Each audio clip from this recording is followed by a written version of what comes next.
Hello, my name is Athena Zhe, and this is my friend Liliana, and we are with FacePaintcom, and today I'm going to show you how to paint Miss Sunshine face painting design. Enjoy!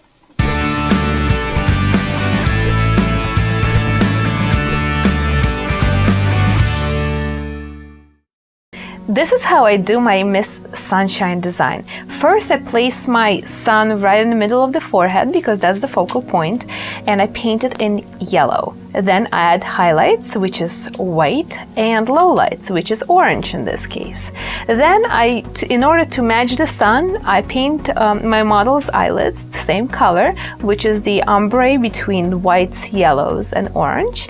And then to tie the whole design together, I added some summer flowers all the way around, and I outlined the whole design in black, and to make the design pop even more, I outlined the whole thing in white. And voila! Here's my Miss Sunshine.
Thank you everyone for watching. The link to all the products are down below. And if you like this video, please subscribe to our channel. Bye!